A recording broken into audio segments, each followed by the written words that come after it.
অসহায় মাতৃ কন্যা স্বামী পিতৃৰ সন্ধান বিচাৰি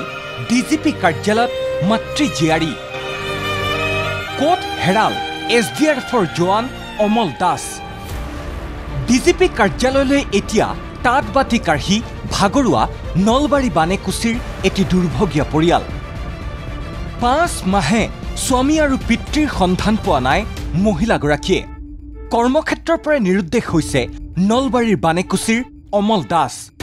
2015 চনত এছডিআৰএফত যোগদান কৰা অমল দাস কৰ্মৰত আছিল তেজপুৰত যোৱা জানুৱাৰী মাহতেই পৰিয়ালৰ সৈতে কথা পাতিছিল এছডিআৰএফ জোৱান অমল দাসে তাৰ পাছতেই পৰিয়ালৰ লোকে কোনো খবৰ নোপোৱাত যোগাযোগ কৰিছিল অমল দাসৰ বন্ধুৰ সৈতে বন্ধুৱে দিয়া খবৰ অনুসৰি বজাৰ কৰিবলৈ ওলাই যাওঁতেই সন্ধানহীন হৈছে অমল দাস আৰু কলিয়া ভমুৰা দলঙৰ সমীপত উদ্ধাৰ হৈছে অমলৰ মোবাইল আৰু মানিবেগ জানুৱাৰী 13 তাৰিখৰ পৰা নাই মোক হেৰি ফোন কৰিছিল 5:26 ফোন কৰিছিল কৰাতে কৈছে হেৰি মই হেৰি টাকা বুলি কৈছিল তাতে বজাৰত কৈছে মই অলপ দেৰিকে হেৰি ফোন কৰিম বুলি ক'বই নাপালাক তাৰমানে তাতে লগ ফোনটো কাটা গৈছে 20 মিনিট পিছত মই ফোনটো হেৰি কৰিছোঁ 20 মিনিট পিছত তাৰপিছত মই ফোনটো মাৰাতে বেলেগ এজন মানুহ থৈছে ধৰি কৈছে ইয়াতে মোবাইলটো পাইছোঁ কিন্তু মানুহজন নাই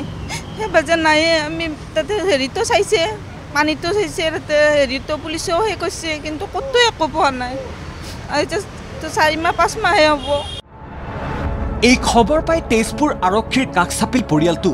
কিন্তু দুৰ্ভগীয়া পৰিয়ালটোৱে নাপালে ন্যায় সন্ধান নাপালে কোট হেৰাল অমল দাস ইয়াৰ পাছতেই স্বামী পিতৃৰ সন্ধান বিচাৰি ডিজিপিৰ কাৰ্যালয়ত উপস্থিত হ'ল মাতৃ আৰু কন্যা আমি লগ কৰিছিলো এতিয়াতো 7 বছৰ দৰমহা নহয় বুলি কৈছে আমি কেনেকৈ চলিম 7 বছৰ দৰমহা নহ'লে আমাক দৰমহাটো লাগিব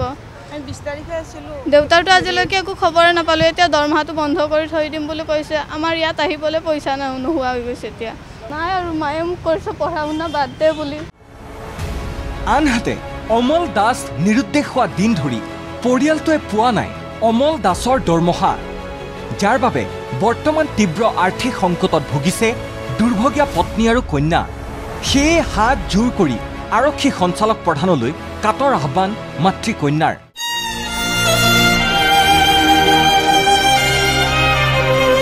উল্লেখ্য যে অমল দাস আছিল পৰিয়ালটোৰ উপাৰ্জনৰ মূল চালিকা শক্তি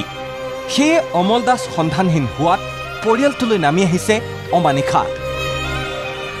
ভিডিঅ' জাৰ্নেলিষ্ট দীপজ্যোতি ৰাজবংশীৰ সৈতে বিৰুৎপল খেঞ্চুৱাৰ ৰিপৰ্ট ND24